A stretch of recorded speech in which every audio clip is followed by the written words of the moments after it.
Bienvenidos a Frente al Tablero, un canal dedicado a la difusión del ajedrez. Y en esta oportunidad continuaremos con el Tratado General de Ajedrez de Roberto Grau, tomo 3, Conformación de peones. Capítulo 13, Peón central doblado y unido. Estamos considerando una etapa de sumo interés de la lucha estratégica a que da lugar el peón central doblado. Hemos observado a través de este curso cuáles son las ventajas y desventajas recíprocas del peón doblado y, en realidad, nos estamos ocupando en este momento de una de las posiciones más curiosas del peón central doblado. Aquella en que el peón doblado está aislado, pero en una columna que el adversario bloquea a la vez con un peón. Solo así podremos considerar la posibilidad de doblar un peón central, ya que si éste se dobla en una columna abierta, el adversario puede hacerlo objeto de enérgica presión frontal con sus torres. Pero en este comentario haremos una leve desviación del tema, ya que si bien lo consideraremos a través de una partida en la que se dobla intencionalmente un peón central, este no se encuentra aislado, aun cuando el avance del peón lateral prácticamente le asigna esa misma situación. Por otra parte, no hemos podido sustraernos al deseo de revivir una de las partidas que en su hora conmovieron al ajedrez nacional. Una gran partida argentina. En el año 1924, el ajedrez argentino sacudió totalmente su ritmo de vida. Se mandó un equipo al Torneo de las Naciones de París, en el que dos de nuestros representantes batieron al doctor Max Euwe, y, entre tanto, se contrató al maestro Ricardo Reti para que visitara nuestro país. Vino el gran maestro en el momento más feliz de su vida deportiva. Su actuación fue magnífica, ya que dictó un curso de conferencias que significaron un valioso paso en el progreso del ajedrez nacional. Puede afirmarse que ninguno de los maestros que visitaron antes y después la Argentina, ya sean estos Lasker, Capablanca, Alekhine o Tartakower, hizo tanto y tan bueno en materia didáctica. Jugó Reti el torneo mayor de 1924, fuera de concurso, y hasta la penúltima rueda se mantuvo invicto. Le correspondía jugar con Alejandro Guerra Boneo, inquieto y talentoso ajedrecista argentino, trágicamente desaparecido en 1926, y la partida significó la única derrota del maestro checoslovaco de nuestro medio. Y precisamente es esa partida la que mostramos como modelo, pues prueba de qué manera es valiosa una configuración de peones doblados en el centro, si esto se logra a cambio de una columna abierta para presionar con las torres sobre la misma. El poder de la columna abierta.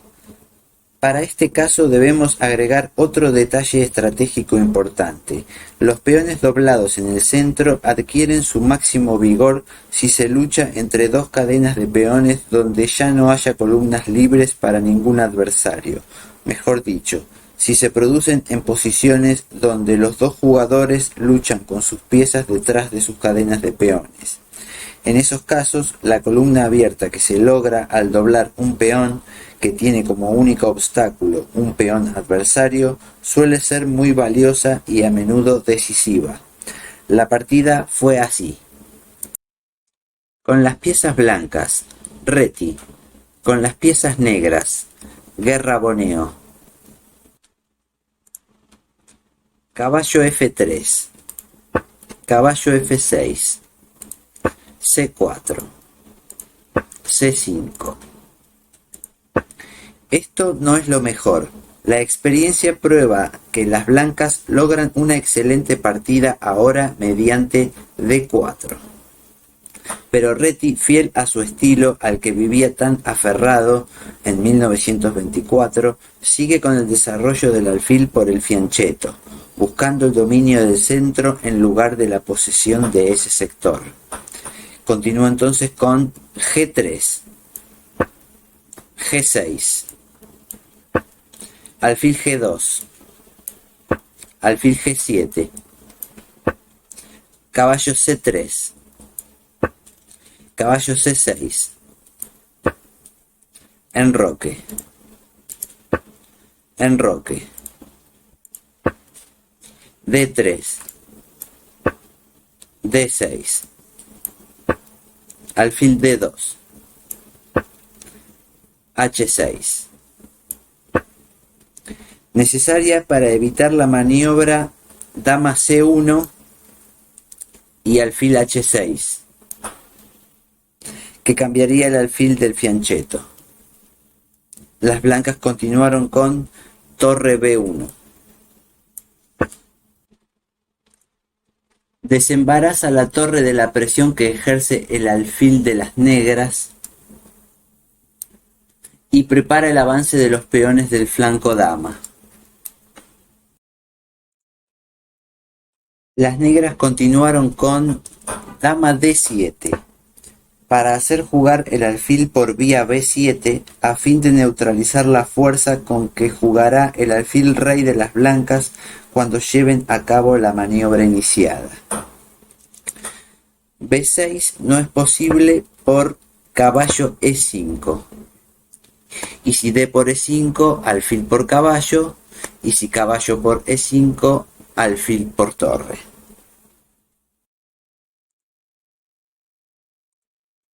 Las blancas continuaron con A3,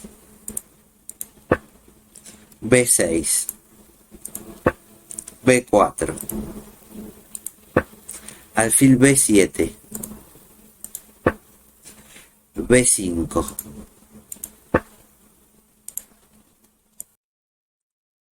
El maestro Reti juega para obtener un final favorable, pues el negro no podrá impedir A4, A5 y A por B6 en el momento oportuno, quedándole el peón de B6 débil. A pesar de esto, era de considerarse B por C5 si las negras contestasen D por C5, las blancas siempre obtendrían el mismo final, con la ventaja de conseguir inmediatamente un punto débil en la casilla B5, donde podrían colocar una pieza, que no podría ser desalojada con A6 sin debilitar gravemente el peón de B6. Y si B por C5, las blancas tendrían un ataque por el dominio de la línea abierta unido a la presión que ejerce el alfil rey sobre el punto B7 y la facilidad de transportar sus piezas al lugar de la acción.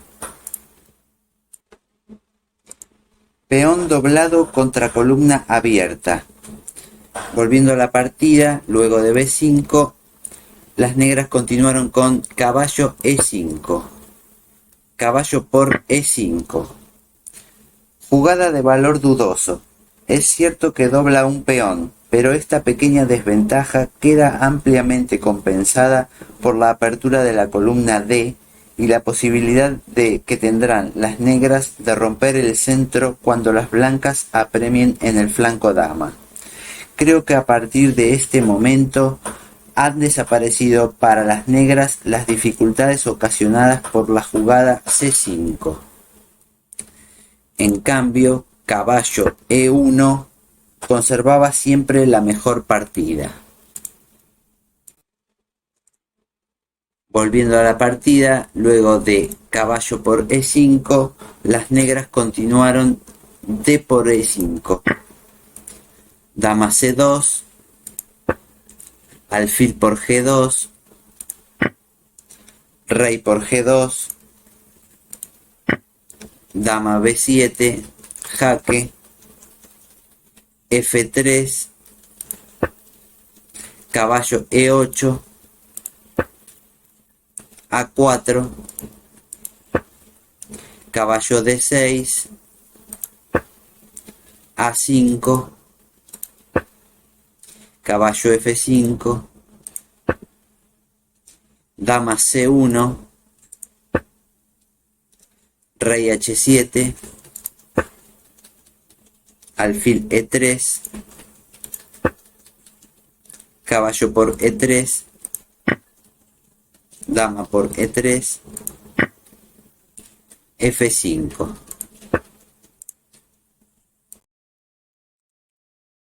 Para mantener la iniciativa en el centro, las blancas continuaron con dama d2, defendiendo la amenaza e4. Las negras continuaron con e6. Exceso de prudencia que da a las blancas el tiempo preciso para jugar e4.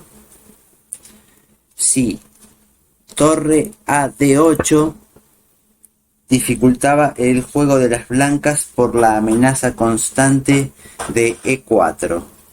Si a torre d8 contestasen con e4, entonces torre d6, torre b3, torre f d8, caballo b1, dama d7, torre d1, f por e4, f por e4, torre f6, seguido de torre d f8 o dama g4.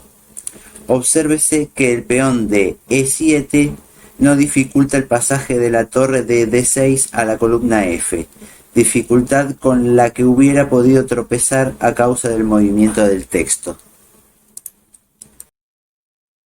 Volviendo a la partida, luego de la última jugada de las negras e6, las blancas continuaron con e4, torre f d8, torre b3, torre d6, torre a1.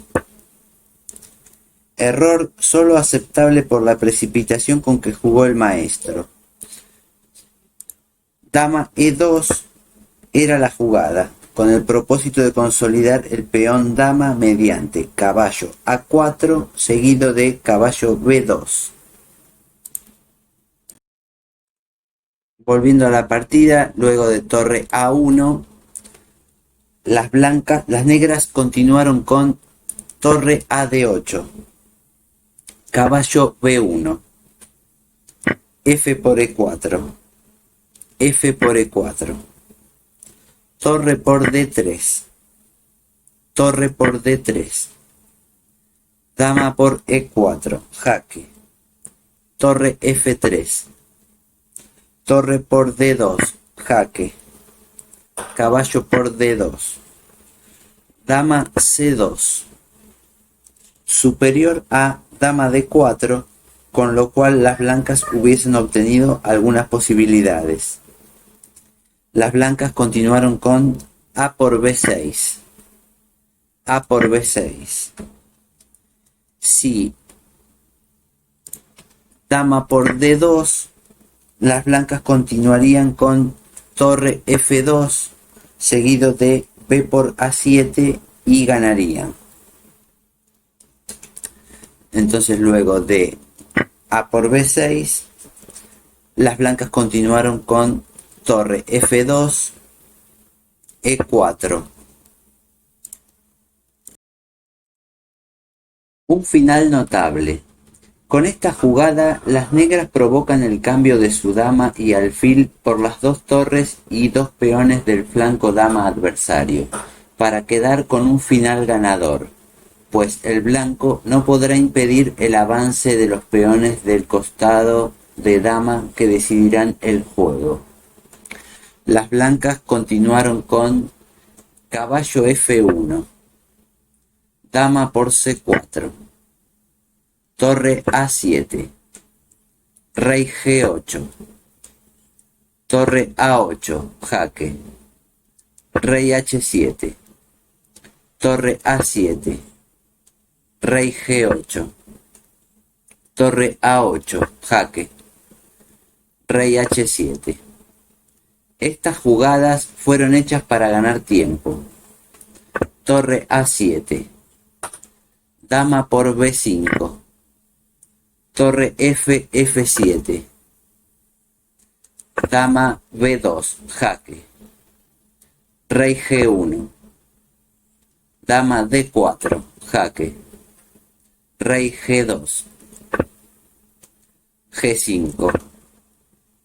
G4. Rey G6. Torre por G7, jaque. Dama por G7. Torre por G7, jaque. Rey por G7. Rey F2. Rey F6. Rey E3. Rey E5. Caballo D2. B5. Caballo por E4. Rey D5.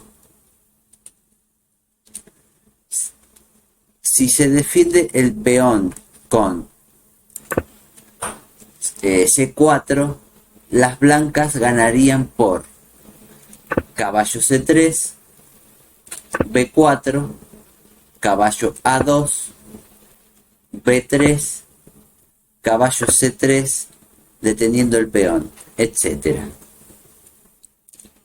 Entonces, volviendo a la partida, luego de rey D5, las blancas continuaron con caballo F6, jaque.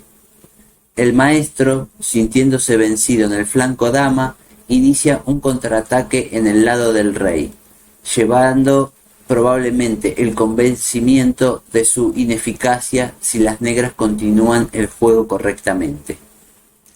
Las negras continuaron con rey C4, caballo G8, B4. Lo mejor, si rey C3 seguiría caballo por H6, jaque, B4, caballo F7, B3, caballo por G5, B2, caballo E4, jaque, rey C2, caballo D2, rey C1, rey D3, C4, jaque, rey C3, E5, G5, E4, G6, E3, G7, E por D2, G8, dama, B1, dama, y aunque también ganan, el procedimiento es más complicado.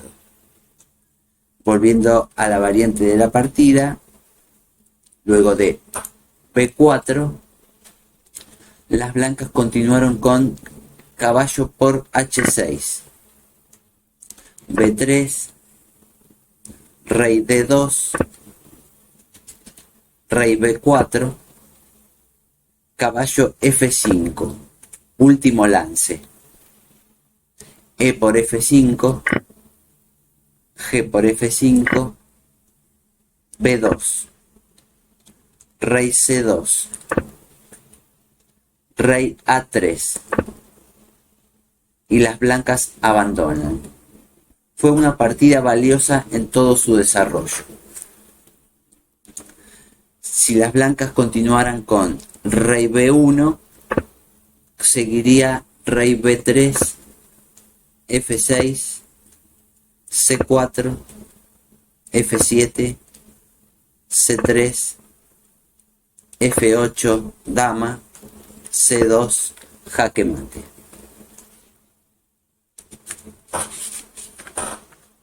Es probable que el maestro Reti no haya jugado lo mejor, pero la verdad es que prueba de clara manera la enorme fuerza de la columna abierta, que asigna, a cambio del peón doblado, y por cierto inatacable, una franca iniciativa.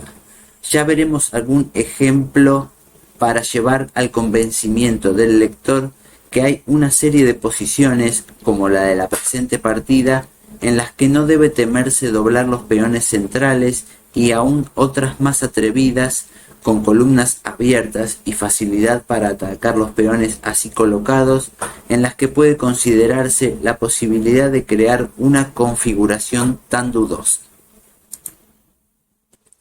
Bueno, hasta aquí hemos llegado por hoy con la lección. Si te gustó, no olvides poner me gusta, suscribirte al canal para ser notificado cuando estén listas las próximas clases y nos vemos en el próximo video. Hasta luego.